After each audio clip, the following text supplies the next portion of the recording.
Iisa ang address, iisa ang auditor at iisa ang pamilya. Yan ang natuklasan ng inyong Billionaire News Channel sa 8 korporasyon na pag-aari umano ng pamilya Diskaya. May Agenda Weekend Report si Joash Malimban. Siyam na korporasyon ang umano'y linked sa mga Diskaya. Ayon yan kay Pasig City Mayor Vico Soto. Ang siyam na kumpanyang ito nakakubra ng halos 31.6 billion pesos sa loob ng 3 taon o katumbas ng halos 6% para sa buong pondo ng bansa sa flood control projects mula 2022 hanggang 2025. Pero sa pagsusuri ng Billionaire News Channel sa SEC files na inupload ng Philippine Center for Investigative Journalism, ang mga korporasyong ito na bilyon-bilyong piso ang mga kontrata, tila iisa ng address. Ang Alpha and Omega General Contractor and Development Corporation na may mahigit 7 billion pesos worth of contracts matatagpuan sa 785 J. Pueblo Street, Barangay Bambang, Pasig City.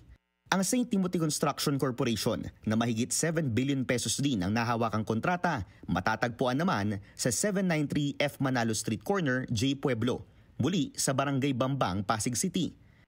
Ang mas maliliit na Diskaya-link companies naman tulad ng St. Gerard Construction, Amethyst Horizon Builders, Waymaker General Contractor at Elite General Contractor and Development Corporation, tila iisang building lang ang address sa 792 F. Manalo Street Corner, J. Pueblo, Barangay Bambang, Pasig City, katabi lang ng St. Timothy Construction.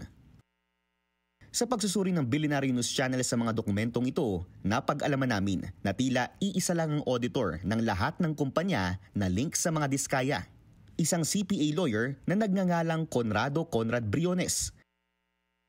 Sa pagsusuri pa ng aming team, napag-alaman namin na tila pinaghati-hatian lang ng mga Diskaya-link companies ang kanilang mga kontratang nakukuha sa Metro Manila, Ilocos Norte, Bulacan, Laguna at Oriental Mindoro.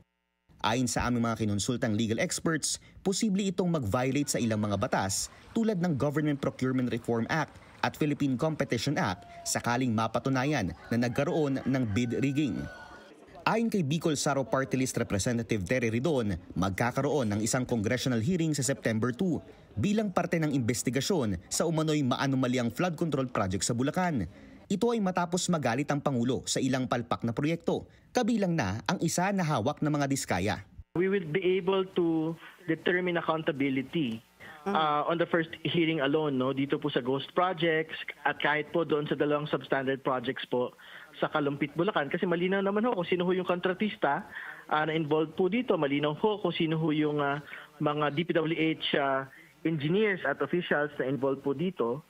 So gusto natin maipakita yung agarang action din eh. Sinubukan namin kunin ang pahayag ni Attorney Briones at ng mga Diskaya pero hindi pa ito sumagot sa aming mga mensahe. Para sa Agenda Weekend, Joash Malimban, Billionaire News Channel.